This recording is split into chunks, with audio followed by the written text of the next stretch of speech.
Good evening guys! Ito na naman ang inyong lolang makulit, nagbabalik. Isang magandang buhay sa ating lahat.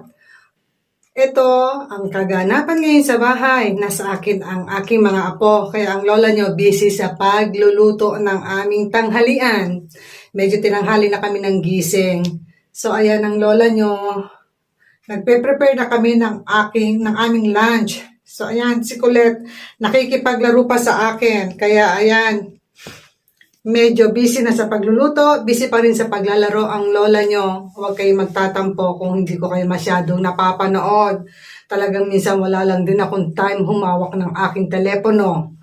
Magkaka-time lang ako kapag itong dalawa is natutulog na. Doon lang ako makakahawak ng telepono. At doon ko lang mapapanood yung mga dumadaan sa wall ko. So pasensya na kayo ha kung hindi ko kayo masyadong napapanood. Talagang busy-busy lang ang lola nyo. Ayan, nakikita nyo naman. Panay ang luto ko dyan. Naghahanda ako ng aming lunch. Ito naman si Colette. Nakita nyo, nagpapakarga pa. Apakabigat niyan. Tignan nyo naman. Gusto niya lagi naglalambing pa. Habang nagluluto ang lola, talaga namang lalambingin pa niya ako.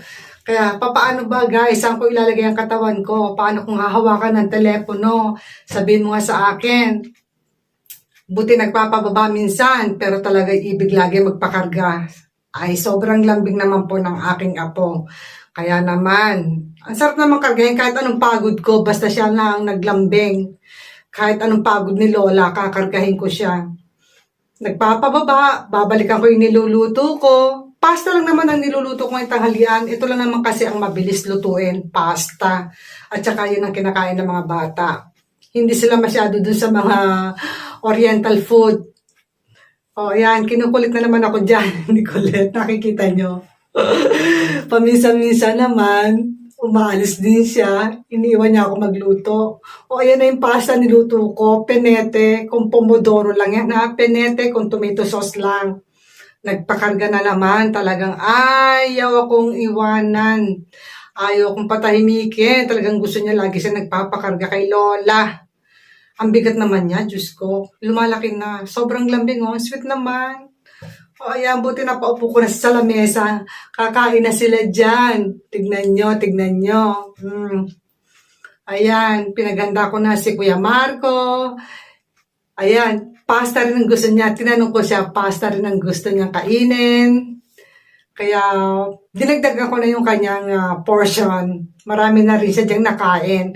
Favorite din niya yung pasta with tomato sauce only. Napakasimple lang ang gusto nilang pagkain. Ayaw nila ng maraming mga ingredients. Kasi siyempre mga bata, ayaw nila ng mga strong taste.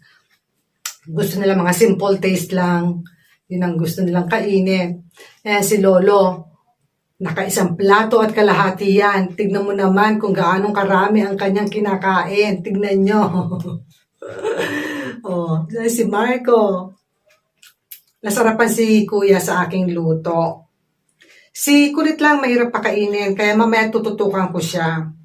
Itong dalawa na to, hindi ako hirap. Basta bigyan mo lang sila ng pasta sa kanilang plato.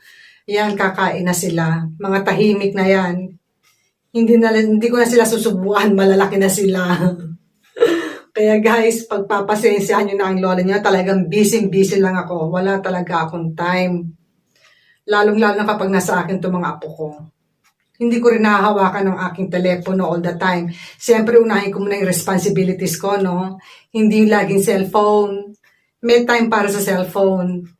Kaya pagka libre ang oras ng lola, ayan, magsi-cellphone.